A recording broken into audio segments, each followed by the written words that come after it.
Bismillahirrahmanirrahim. Nahmaduka ya ghafuru ya syakuru wa salli wa sallim barik ala sayyidina Maulana Muhammad wa ala alihi wa sahbihi asma'in nama ba'du. Teng ngerso para keluarga besar Kiai Haji Akil Sirot wabil khusus teng wau niki pernah paman kalian kula. Dados gadah otoritas meksa. Tapi itu saya keren yang bihan malah pernah mbah, gitu. Pernah mbah, gitu putrine guru kula, niku dimanfaatno beliau, kayak gitu. Dia sedanten para habaib, wonten Mas Arif Kapolres sedanten ingkang kula hormati. Niki paling kula ngisi nampung 20 menit, niku mun top niku mun. Dados katanya niku ahlul ilmi dihormati, tapi nyatane dipeksa. Terus memang banyak paradok dalam ilmu usul fikih. Ilmu usul fikih itu ilmu yang menjadikan orang itu bisa berpikir.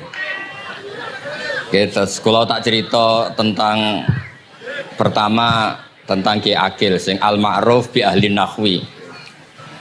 Nahwu riyen di era dulu itu dadekno tiyang dadi wali. Sampai disebut hatta nahat qulubuhum li nahwihi famin azimi sya'nihi lam tahwihi. Tetes orang-orang baik niku ketika usul teng pangeran nyebut Allah la ilaha illallah mboten saged. Sagete namung nyebut dhamir sya'an niki niku hu. Akhire kathah toreko sing ha hu niku gara-gara ahli nahwu niku. Nah, disebut fa'uribat makna dhamiris sya'ni. Jadi ngelafatkan la ilaha illallah ndak bisa tapi hu bisa. Mergi ke Jawa ini tukang ngakali, terus hukum ini diakali. Sajane teke hadis ini mangkana akhiru kalami la ilaha illallah dakhalal jannah. Tapi ada kekhawatiran pas la ilaha mati. Lah la ilaha mati ra radi kaya ateis. Ora ono pangeran maujud mati. Sampeyan kan gak iso janjian mbek Israil. Kan mboten saged weanan, mboten saged kong kali kong. Nah, daripada la ilaha niku resiko karena takut mati pas la ilaha dereng illallah terus Ki Jawa mulai nalkin ngangge Allah. Tapi Allah sarasan itu tidak mewakili la ilaha illallah. Akhirnya diambil dhamir sya'an fa'alam annahu la ilaha illallah. Niku asal usulnya. Cuma kebetulan thariqah kita tidak jalur itu, tidak jalur yang lewat dhamir napa? Sya'an. Tapi sementing tadi dawuh Kiai Mustafa sementing kita tahu secara ilmu. Terus nomor kali cerita uzlah wow.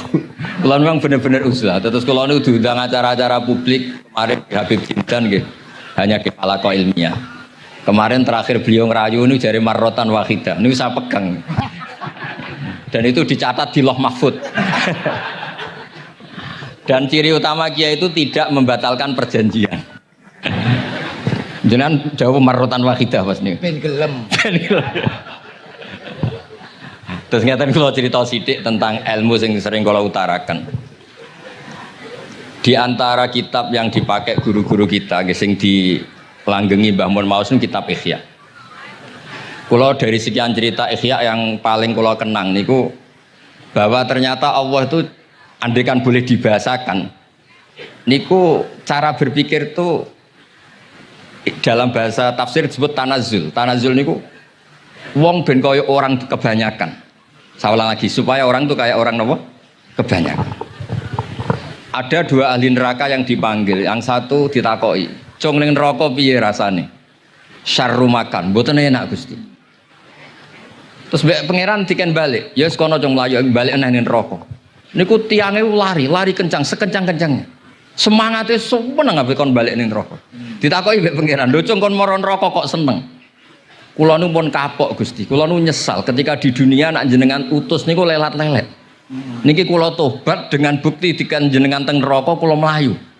Lho nu pangeran akhirnya haru wong kok semangate mlebu neraka kaya ngono. Mergo diperintah pangeran. Ya dados niki ijazah jenengan akan mlebu neraka jenengan sing semangat nggih. Karena zaman ning donya sering diperintah Allah mboten napa?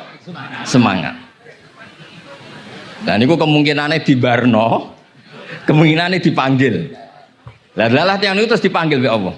Ya wis kaya wong apik, tak kongkon nurut tenan semangat tenan terus diken mlebu swarga. Nah ini ijazah pertama gitu.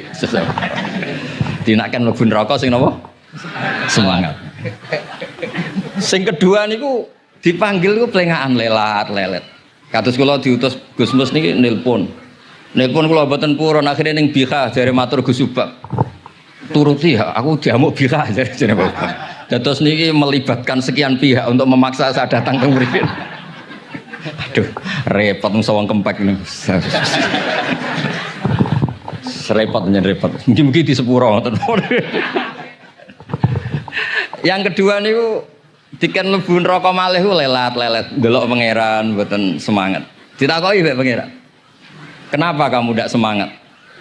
Saya itu tidak pernah ngira jenengan yang baik sudah masukkan saya ke surga, kemudian jenengan nyuruh lagi saya ke neraka. Saya tidak pernah mengira engkau itu seperti itu. Terus Allah nggih, ana indadzoni abdi bi. Ya ora apa-apa, swarga wae swarga. Ini dua ijazah untuk sampean supaya bisa masuk napa? Swarga. Terus kita tidak pernah tahu napa Gustofa ngundang kula nyenengno wong akeh ganjaran, napa meksa wong alim dosa, bener ngerti kula carane. Karena dalam ilmu usul fikih, kembali ke usul fikih, kula nu gak ada khazanah kathah tentang debate pangeran kalian nabine. Kathah, mboten satu dua contoh di beberapa kitab tafsir. Suatu saat kula sering cerita niki, suatu saat Khalilur Rahman Ibrahim itu kedatangan Israel. Kamu mau apa? Mau matikan jenengan? Kata Nabi Ibrahim, Harro'aital Khalil yumitu Khalilah. Mosok aku kekasih pangeran dipateni. Mosok orang yang dicintai membunuh yang dicintai. Orang yang mencintai seseorang kemudian membunuh yang dicintai. Tidak ada itu. Akhirnya Israel matur teng pangeran. Cara politiknya ngeten, wau sing cara lagi seneng ngendikan politik. Wani kiai lengser dari beliau. Ono. Nah kula niku ahli tauhid wis pancen kodok kodare ngoten mawon dadi mboten berpikir ruwet-ruwet. Terus Israel kan mboten biasa logika, kayak kan malaikat itu SOP kan, mboten biasa logika. Akhirnya matur pangeran, kata Ibrahim, masa kekasih bunuh yang dikasih, masa yang mencintai bunuh yang dicintai. Tapi Ibrahim baru sadar ngadepi pangeran gitu, lebih pinter. Terus kan ketika Allah fakullahu, katakan ke Ibrahim, harlo aital khalil yakrohu ayal ko khalilah. Mosok jari seneng aku kok ketemu aku rawani. Jari seneng kok rawani ketemu. Lah niki sampean aku pengen mati, monggo ngangge ilmu sing niki. Wong jari seneng pangeran kok rawani ketemu pangeran. Jeneng, seneng seneng ketemu. Ibrahim seneng sakit. Yo mati saiki ora apa-apa mati saiki. Terus kedua, niki cerita karena ini pondok ilmu. Orang harus biasa pakai logika usul fikih. Politik juga gitu. Nak kiai politik rawan kena syubhat. Tapi nak wong soleh oleh politik, kue ridho dipimpin wong fasik-fasik kabeh. Ya, mboten ngerti, mbok sing bener dis pokoke ngoten. Yes, itu memang logika usul napa? Fikih. Logika usul napa? Fikih. Ketika Nabi Adam badhe didamel, niku materinya saking bumi. Pertama sing diutus Jibril. Jibril ambekan qabdotan minal ardi, segenggam bumi. Saya mau bikin Adam, materinya dari bumi. Setelah datang ke bumi mau ngambil ista'adzat billah. Maksudnya ista'adzat billah, a'udzu billahi minka, saya berlindung Allah dari kamu. Antasinani. Kalau ngarepe Gustofa dari ahli nahwu terus kula niki tak goleki tenan pancen syanahu mun mutaaddi bi nafsi. Mungkin nek dibuli ku antusinani yo panjang nanti cerita. Saya ndak ingin bagian dari saya diambil, kok aku bolong. Iku cara bumi itu sudah masalah. Terus akhirnya Jibril kembali, ya Allah, dia berlindung kepada engkau maka saya lindungi. Allah membenarkan Jibril, Mikail juga sama. Tapi ketika Israel, ini Israel itu masalah memang. Ketika disuruh ngambil bumi, buminya ista'adat billah, tetap diambil. A'udzu billahi minka antasinani. Saya berlindung Allah supaya kamu tidak melukai saya, menciderai saya dengan mengambil bagian dari saya. Kata Israel, wa a'udzu billah alla unaffidhu amroh. Saya juga a'udzu billah diperintah Allah kok tidak kasil. Kudu kasil. Lah saya tidak tahu yang benar istilahnya Jibril apa istilahnya Israel. Terus memang sudut pandang. Makanya dulu ketika banyak pondok putri itu kiai-kiai kuno dulu itu menentang. Alasannya gini, nak bojone jelas khawatir kiai ini kecobaan itu jelas. Tapi banyak kiai itu khawatir tenan. Kecoba fitnatin nisa. Tapi ketika logikanya dibalik, apa kamu ridho para perempuan-perempuan muslimat itu tidak dapat pendidikan apa? Agama. Hanya karena orang soleh tidak punya nyali, tidak punya peduli mengajar. Tapi kita saged diwalik. Ustaz-ustaz sing imane pas-pasan niku kowe ridho nak kecoba. Sampeyan milih mana? Ridho kecoba apa ridho bodoh? Nah, logika-logika usul fikih ini yang kemudian dipakai Wali Songo. Dipakai Wali Songo kemudian membiarkan sekian tradisi yang insya Allah itu salah sebetulnya. Tapi tidak sebanding dengan asmane Allah Subhanahu wa taala. Misalnya begini. Ngene iki dirungokno mawon. Sampeyan ra paham mboten napa-napa. Sampeyan nak ra paham wis anggap ae tawadhu. Sepantese wong awam yo ora paham. Nak paham dadi kiai. Terus biasa mawon sampeyan nak ra paham aja tersiksa. Umpamane jenengan mboten kiai kok kon paham. Nah sampean pinter kados kula mestine ora ngrungokno, semangate hasud. Terus rivalitas perkara. Nah cara Mbah Mun nak cerita ngoten, dhisik ke zaman bodho iku angger kiai mbok cucuk. Bareng padha kiai niku koyo saingan. Niku pun sunatullah ndak bisa dihindari niku pun sunatullah. Terus kembali lagi ya. Logika-logika usul fikih niku dipakai oleh Wali Songo. Ngeten ada cerita ini rungokno nonton. Itu sudah saya cek di beberapa riwayat termasuk di Musnad Imam Ahmad. Ada orang ini bukti teorinya Wali Songo itu benar. Wonten tiyang gadah kesalahan. Niku dokumen kesalahan niku madul basor sepanjang mata melihat. Wes ngoten jumlahnya 99 bok. Kayak apa banyaknya? Per bok madul basor sepanjang mata nopo melihat. Ketika dia ditanya Allah itu kalau tanya demokratis. Adzolamat kakatabati. Jangan-jangan malaikat saya sentimen. Kalau kamu jelek ditulis, kalau baik enggak? Enggak Gusti. Afalaka udhurun. Jangan-jangan kamu saat salah itu punya alasan. Enggak Gusti, ya memang salah. Tapi kata Allah, sudah kamu tenang saja. Kamu punya ini. Itu hanya satu box. Ya kira-kira kayak tempat jam tangan ini. Enggak, kamu punya ini, cukup ini. Terus malaikat tanya, ya Allah, apa artinya, apa ngefek itu kalau ditimbang dengan kejelekan sebanyak itu dengan satu box jam. Orang ini juga bilang, Gusti sudah ada usah ditimbang, nggak ngefek itu pasti kalah. Tapi setelah ditimbang menang yang satu box kecil tadi. Karena di situ ada la ilaha illallah Muhammadur Rasulullah. Jadi malaikat diancam sama Allah, kamu berani tidak mempertimbangkan nama saya? Apapun banyaknya box itu dosa itu tidak saya. Kalau ini la ilaha illallah itu nama saya. Kamu berani tidak mempertimbangkan nama saya? Ya tidak berani Gusti, ya harus dimenangkan. Nah itu. Semalannya kalau pengajian ini ya ono istilatur rijal wan nisa, tapi baru kayak ngaji di sepuro. Ya aja muni halal tapi ya aja muni terus gak ono faedahe. Sepuro. Di sepuro insyaallah. Karena kalau nuruti harus steril halal itu kayaknya tidak bisa. Terus di situ ditutup fala yaskulu ma asmillahi taala syai'un. Dibanding asmane Allah taala sesuatu itu tidak ada nilainya. Pasti menang Allah taala. Sehingga banyak ulama ngendikan kowe nak berdosa, bersalah maca iki-iki. Dan kalau Anda dosa misalnya catatannya satu box terus di bawah ada astagfirullah, malaikat ditanya sama Allah, kamu berani tidak mempertimbangkan nama saya disebut di situ? Enggak berani. Nah, saya ini ribuan orang yang ngundang, saya berani mengabaikan. Bareng ana wong ngaku mbah ya mbah tenan wae. Ya terus ngoten. Kowe wani gak mempertimbangkan Gustofa sing mantune Mbah Maimun. Ya.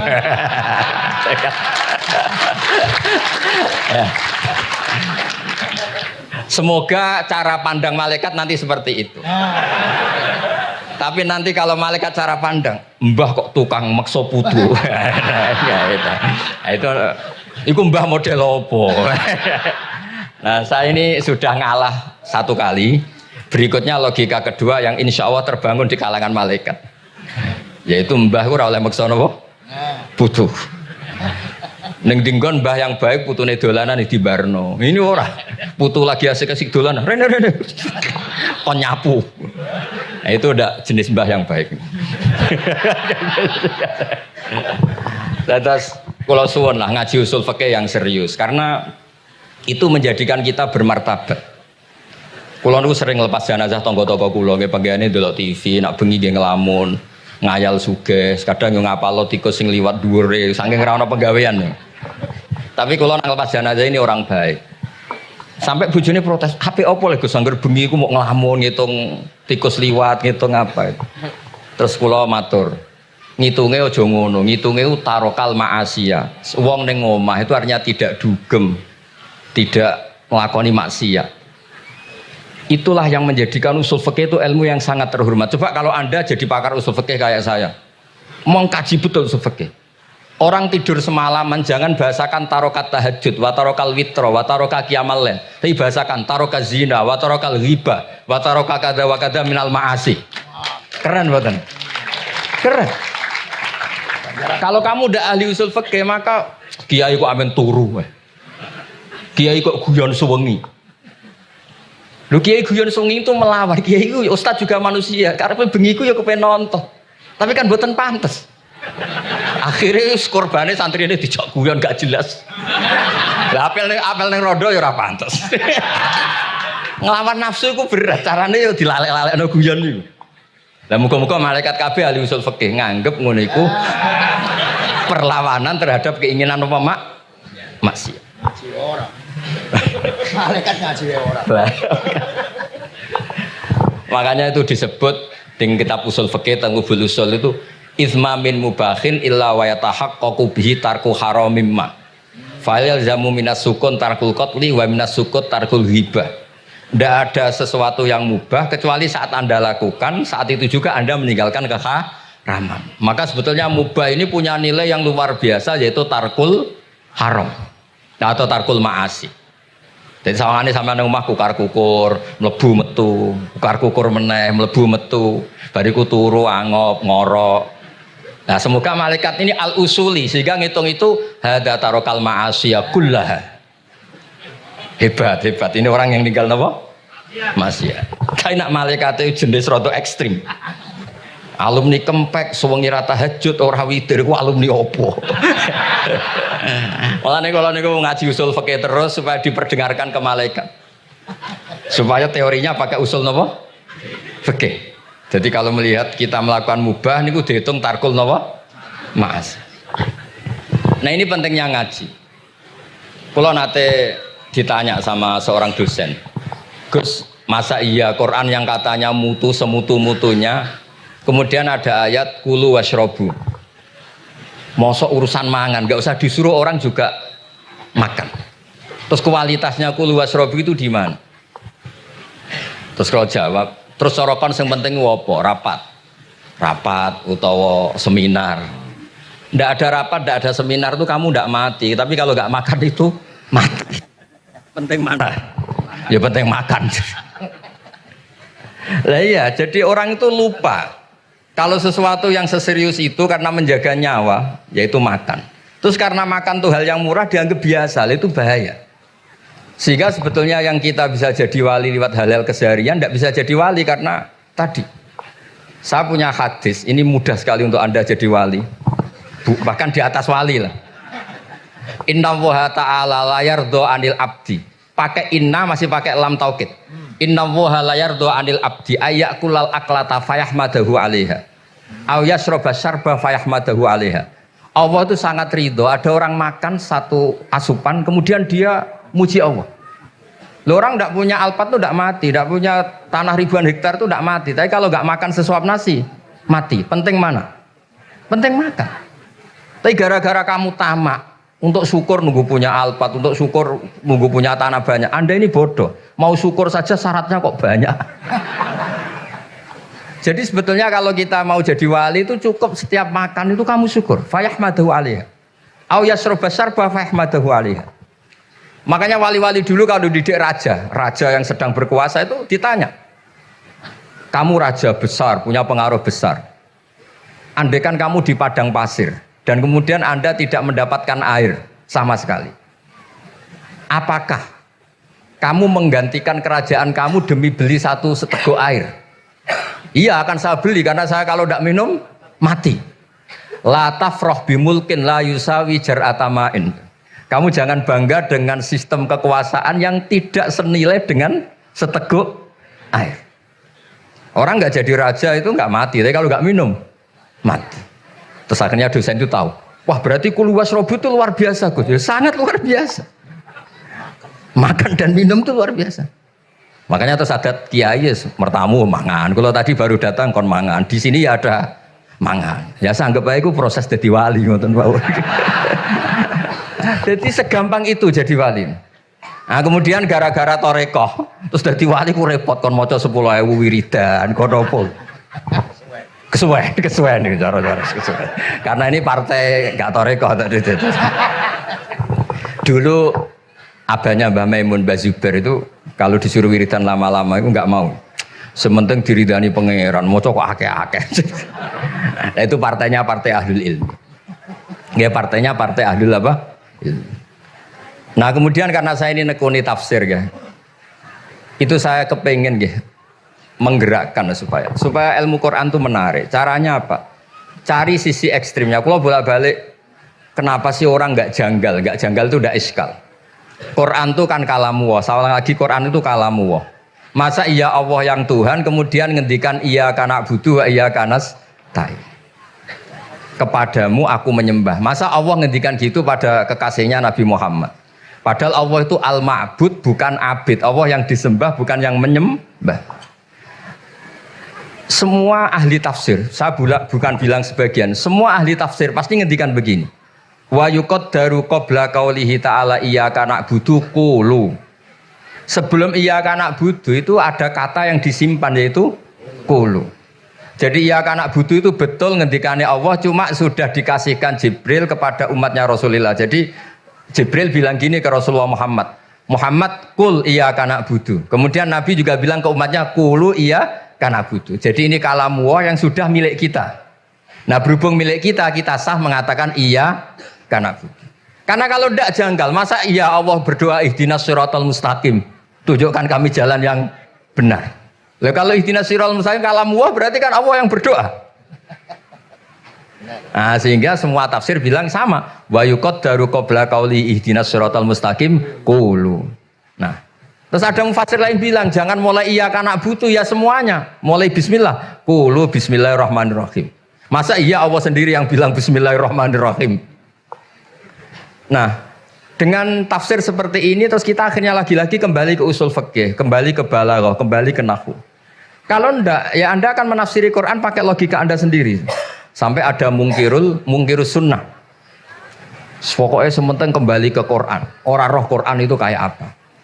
Saya kemarin ngaji di Sedan di daerah saya bilang, Sayyidina Umar itu Islam sebelum minta hidayat.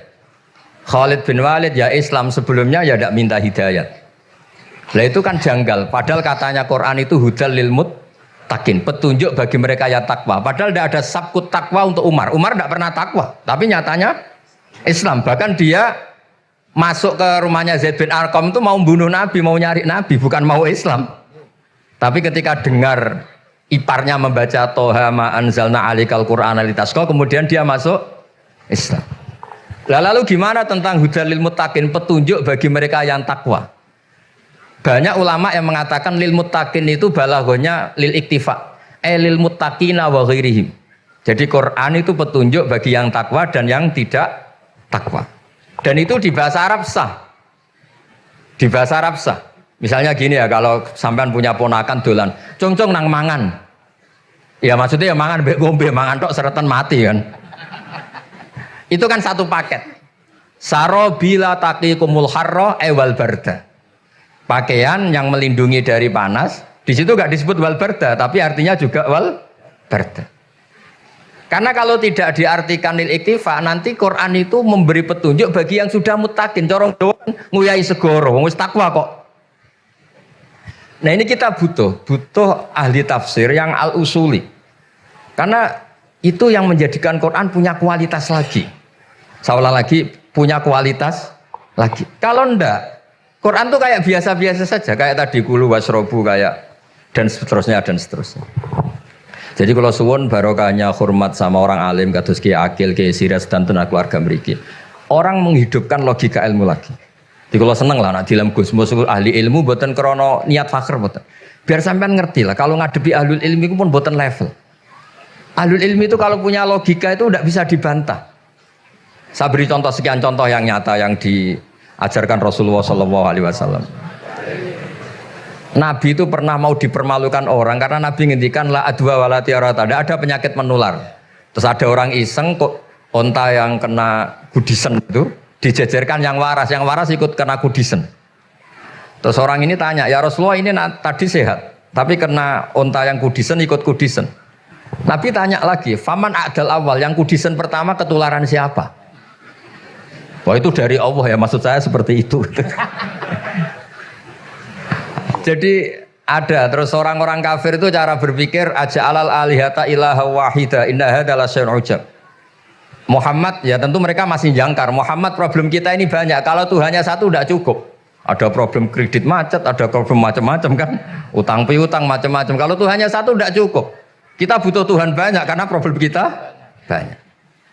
Lalu Nabi mengajarkan mereka apa logika yang dibangun. Kalau kamu jadi buruh, kemudian majikan kamu banyak, semuanya merintahkan kamu bingung enggak? Ya bingung. Tuhan kamu itu majikan kamu, kalau banyak-banyak perintah semua kamu yang bingung. Ya sudah mat Tuhannya satu saja. Itu disebut wa masalah rojulan fihi syuraka umutasakisuna wa rojulan salamal lirrajul. Nah, sekarang itu kita ini mulai kehilangan fatonahnya Rasulullah SAW. Nabi dulu itu kalau nerangkan ilmu, itu logikanya gampang sekali. Logika yang dibangun tuh gampang sekali. Ada orang cerita, ya Rasulullah saya ini ada sekian anak saya, yang paling saya cintai satu. Apa saya boleh melebihkan yang paling saya sayangi dalam pemberian? Nabi jawabannya itu tidak langsung jangan enggak. Apakah kamu berharap bahwa mereka semuanya baik ke kamu? Iya, semuanya saya ingin baik ke saya. Ya kalau gitu jangan. Kan tidak fair kita mengunggulkan yang satu, melebihkan yang satu, sementara kita berharap semuanya baik. Itu tidak fair kata Nabi. Jadi dulu Nabi itu, terus ini yang cerita fikih. Dulu Ahlul Madinah itu mangga, itu masih pentil sudah dijual. Pentil dijual harganya 2 juta. Masa iya pentil harganya 2 juta? Karena dengan asumsi sudah jadi mangga.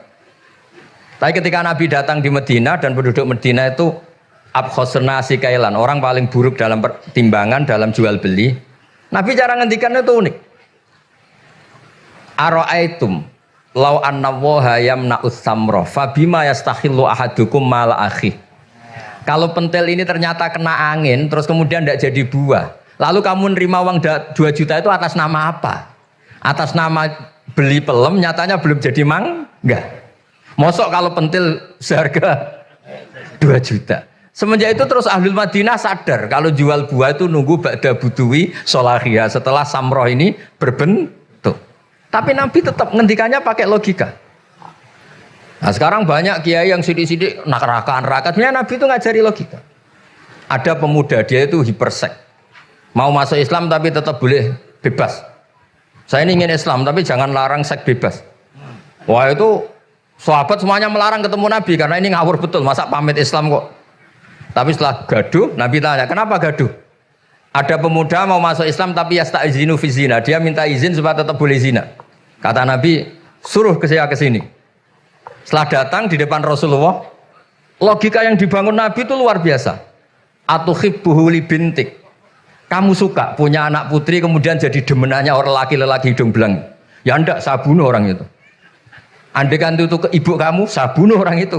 Atuhibbuhu li bintik, atuhibbuhu li ummik, atuhibbuhu li ukhtik, atuhibbuhu li kholatik. Kamu suka punya anak putri yang jadi demenannya orang? Ya tidak suka ya Rasulullah. Kamu suka kalau punya ibu didemeni orang banyak? Ya tidak suka Nabi. Sampai otaknya itu yastakbihu zina. Sehingga otaknya itu, wah zina itu buruk betul. Akhirnya ya Rasulullah sudah saya mau se-Islam tanpa zina-zina. Karena logika yang dibangun Nabi itu luar Biasa. Nabi pertama mengingatkan, atuhibbuhu li bintik, atuhibbuhu li ummik, atuhibbuhu li ukhtik, atuhibbuhu li kholatik. Sampai dia ini nggak bisa apa-apa. Sudah Nabi, sudah. Jadi logika ini yang harus kita waris. Lagi-lagi kembali yang bisa waris itu ahlul ilm. Sama itu kan kayak diskusinya Nabi Yahya dan Nabi Isa. Nabi Yahya itu suka berkawan orang-orang soleh. Setiap berkunjung di mana itu nyari yang orang-orang soleh. Ditanya kenapa kamu berkawan orang soleh? Ya berkawan orang soleh itu asik. Tapi kalau Nabi Isa enggak. Kalau ada desa-desa yang masih hitam, masih merah itu dikunjungi kemudian dibina. Ditanya sama Nabi Yahya, lima anda tanzilu ala syirarin nas. Kok kamu kumpul orang-orang yang kayak gitu? Jawabnya beliau, innama ana tabibun udawil mardo. Di mana-mana Nabi itu ya dokter. Di mana-mana dokter menyembuhkan yang sakit. Jadi dulu logika kebalikan itu dibangun sehingga dulu ulama khilaf itu ikhtilaful a'immah apa? Rahmah. Masyhur itu. Saya sering cerita dan itu ada di kitab Khilyatul Auliya. Nabi Yahya itu lebih ceria. Nabi Isa itu agak sering cemburut. Atau kebalikannya apa? Yang satu tuh mali aro ka'abisan. Ka'annaka taqnatu mir rahmatillah. Kamu kok sering cemburut, seakan-akan rahmat Allah itu terbatas. Wong kok ora iso syukur. Yang satu gojlok, mali aroka dohikan ka annaka ta'manu mim makrillah. Kowe kok guya-guyu, kok bebas kon neraka wae gitu. Nah, sehingga ya itu tadi sudut pandang. Makanya saya sering cerita dulu kalau Said Abdul Al-Haddad itu tanya, "Cung kowe ngaji sapa?" Ngaji si A. Kiaimu tau nangis? Ndak. Ojo ngaji, kiaimu ati atos, kiai kok ora iso nangis. Tapi kalau Abdul Hasan Asadili kebalikan, cung kowe ngaji sapa? Ngaji si A. Kiaimu tahu guyu nak ngaji mboten nate. Ora usah ngaji wong ora iso syukur. Jadi nah itu yang akhirnya menjadi keseimbangan khaufau wa tama. Ada khauf, ada apa? Roja. Sehingga karena sudut pandang itu nggak bisa dihilangkan, sawalangnya nggak bisa dihilangkan. Ini yang sering diceritakan kisah itu kakaknya ini. Dulu Muhammad bin Hasan Asy-Syaibani, Imam Syafi'i itu lama sekali beliau jadi ulama top yang suka fikir. Dianggap fikir itu aman, ngeringankan hisab. Gak jenengan fikir yang dihisab malaikat apanya kan? Kan nggak bisa ngisab jenengan. Apa saja tidak punya. Punyanya problem.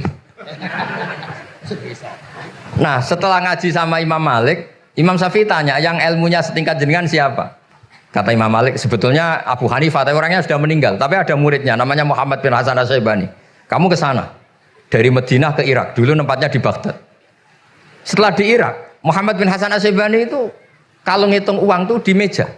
Emasnya itu banyak. Uangnya banyak, dihitung di meja. Malah kaget. Saya ini gedeng kiai, kedunyan ini ketemu kiai, kedunyan. Enggak, karena Muhammad bin Hasan Asy-Syaibani itu wali, kamu tanya. Kamu heran ya ada kiai kaya? Iya.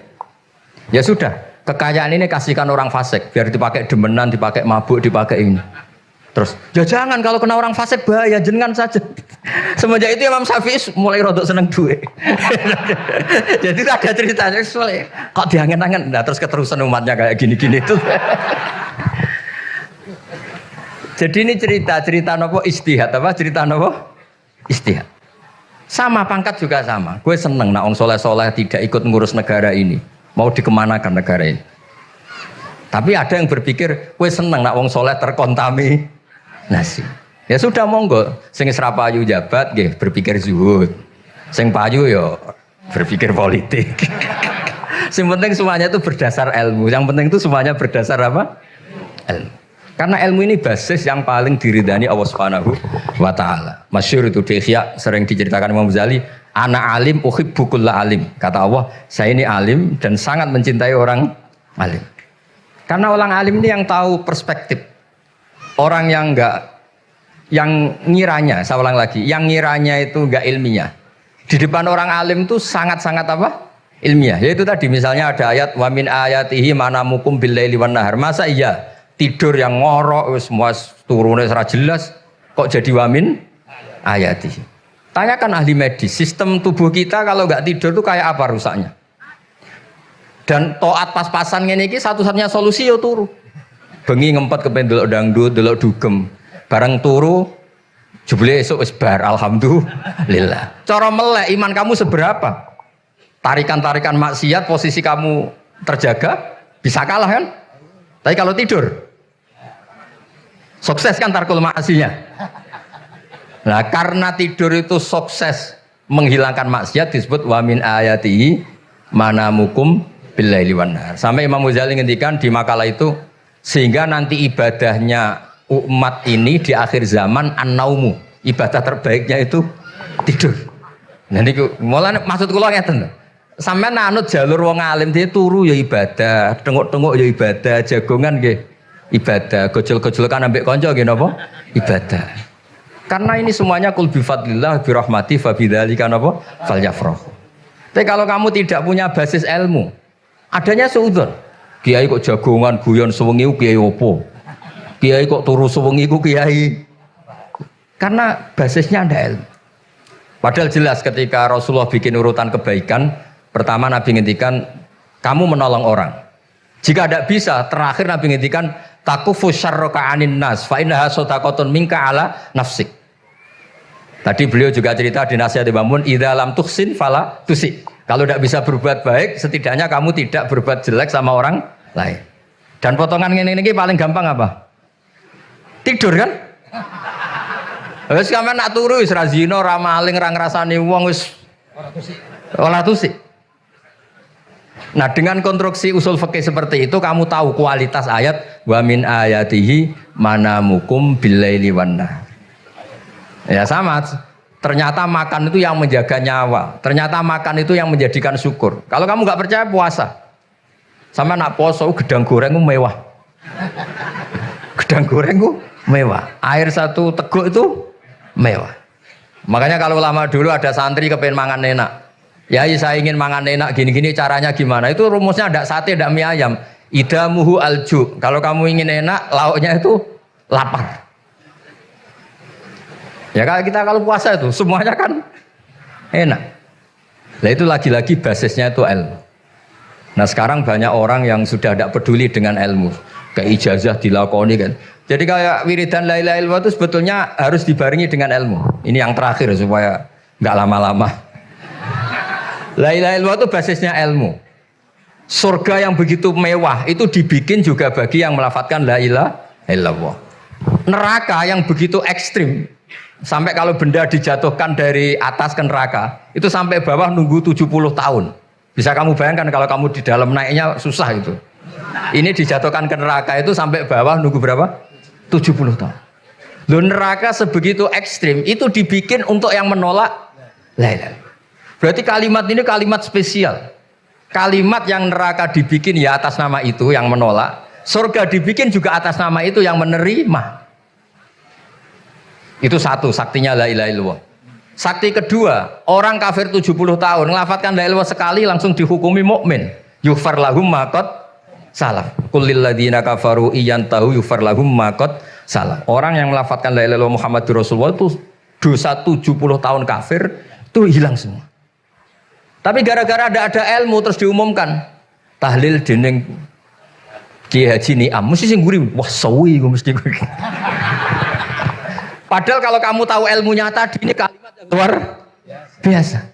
Kalimat yang bisa melebur dosa. Bahkan dalam madzhab Sadiliyah itu unik. Kalau kamu wiridan la ilaha illallah itu jangan istighfar dulu, istighfarnya belakangan. Alasannya Abdul Hasan As-Sadili itu fa'lam annahu la ilaha illallah wastaghfir li dzambik li hadil kalimah. Orang kafir 70 tahun, dia istighfar 100 kali enggak akan dimaafkan Allah. Tapi ngelafadzkan la ilaha illallah langsung dimaafkan. Jadi orang bisa dimaafkan tuh barokahnya la ilaha illallah.